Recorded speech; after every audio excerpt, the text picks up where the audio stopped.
Hello, and welcome to BizRun. Congratulations, you made it to the end.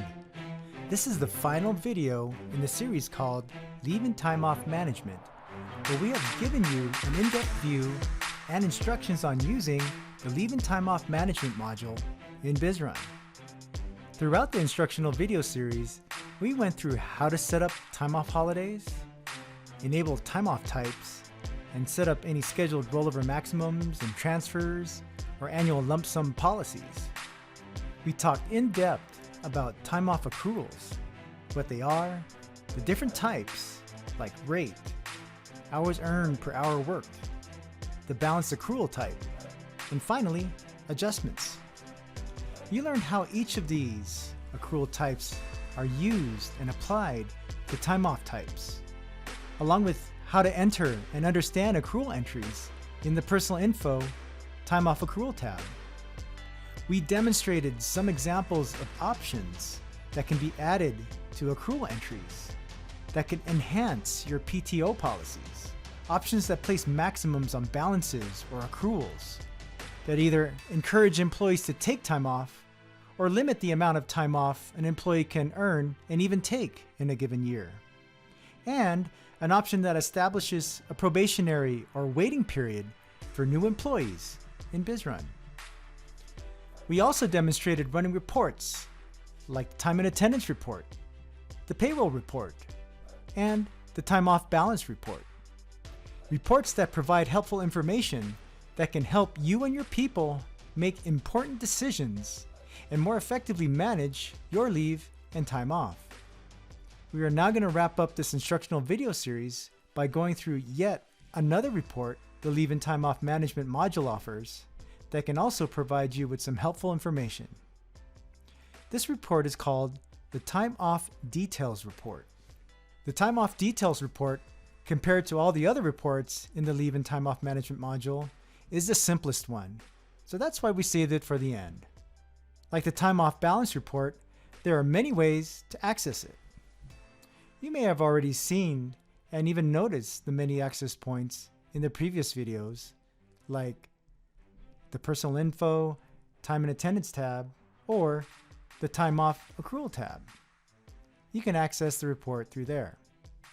For this demonstration, we're going to access it as a system or time and attendance administrator by going to Reports, Time and Attendance, then Time Off Details Report. From there, just like the balance report, we can run it for all active and inactive or terminated people, or we can run it for a particular person and perhaps someone or some people that might report to them. Let's run this report for Hilda by selecting the Search for a Person option, then type her name in the person field. And let's keep the 0 in levels of subordinates so we can see the results for her only. The start date and end date defaults to dates in the current year, so we'll keep that as well. Then click Run Report. If you remember Hilda from our video on the rate hours per year accrual type, she started off 2021 accruing at a rate equivalent to 80 hours per year. We added a couple adjustment entries for her, and she also had 40 hours of time off approved in April of 2021. When we see the report results, we see those details listed in reverse chronological order by time off type. The nice thing about this report is that you can sort it by the headers, and date happens to be one of them. So let's sort it by date so we can read this report from the top down instead of from the bottom up. Starting from the top, on January 1st, 2021, you can see the accrual rate at 80 hours per year, a starting balance of 0, and the 40-hour adjustment. Notice the adjustment entry shows up as a negative value under the time off column. Adjustments are considered the opposite of time off taken. It's meant to be displayed as time off given, so that's why the hours are displayed with a negative sign.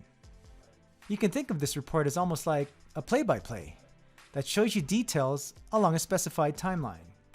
If you keep reading down to April 5th, 2021, you can see the other 40-hour adjustment, then the 8 hours of approved time off, dated the 5th, 6th, 7th, 8th, and 9th.